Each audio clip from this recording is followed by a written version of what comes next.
Generally speaking, Soviet-made cars have a terrible reputation for being some of the worst cars to ever hit roads around the world. Soviet cars like the Trabant 601 deserve to be labeled as the worst cars ever made, as their horrid build quality, terrible driving dynamics, and severe lack of power meant they had almost no positive qualities. So let's begin.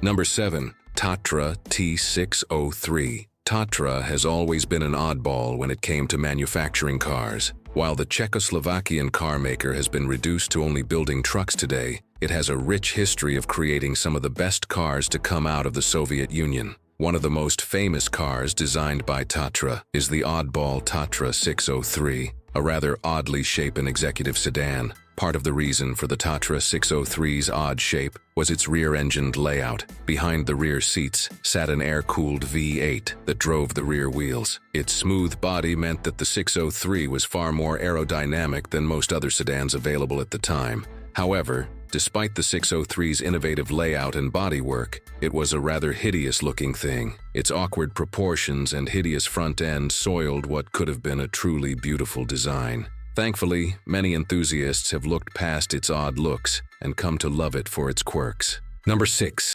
Dacia 1300.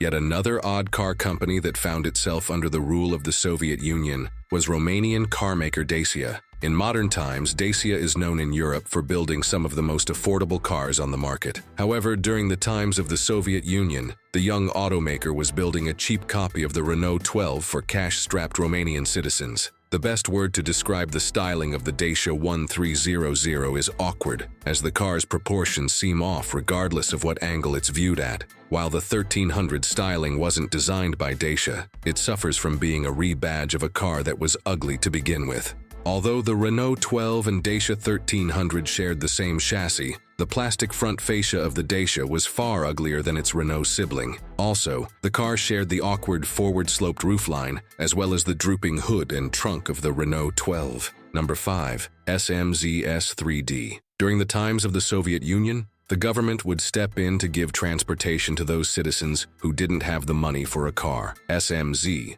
a Russian microcar manufacturer, was generally given the contracts to produce the cars which the Communist Party would hand out to its people. In the case of the SMZ S3D, it was designed to be incredibly cheap and given away through the Soviet welfare program. Thankfully for consumers at the time, the S3D was never offered to regular consumers outside of the social welfare program. The S3D was hideous from every angle, with styling that resembled a dumpster and the aerodynamics of a brick. Thanks to its anemic 18-horsepower engine and heavy steel body, the S3D was as slow as it was ugly. Number 4. ZAZ Tavria 1102. One of the largest car manufacturers to come out of the Soviet Union was a Ukrainian company by the name of ZAZ. They would create the wildly successful Zaporozhets, a small rear-engine car that would sell over 3 million units over 2 generations and a 34-year run. The ZAZ Tavria was meant to be its replacement and was released in 1988. The largest strength of the Zaporozhets was its funky 1960s styling. Although the Tavria was meant to serve as a replacement, it was far less attractive than its predecessor. It seems like the designers tried to copy the Citroën BX's styling, but ended up creating a featureless hatchback. While the car's proportions are respectable, the front fascia of the car lets the rest of the design down with its lack of grills, vents, or body lines. Number 3.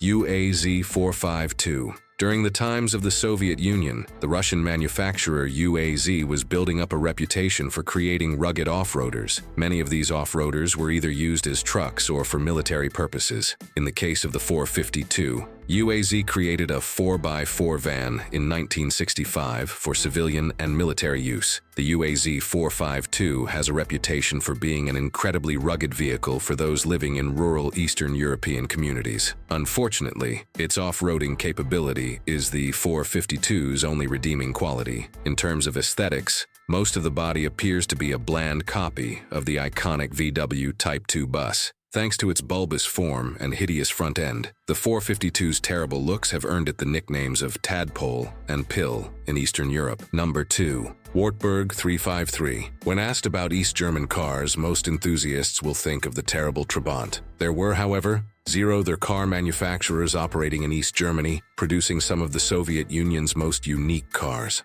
One such company was called Wartburg, a company that was commandeered from BMW at the time of the Soviet occupation of Germany. In 1966, Wartburg released the 353 models as a replacement for the gorgeous 311 models of the 1950s. While the 311 was one of the most beautiful cars to come out of the Soviet Union, the 353 let its predecessor down with one of the laziest car designs of the USSR. Its boxy form and general lack of aesthetics let down a car that was arguably one of the best cars produced in the USSR. Number 1.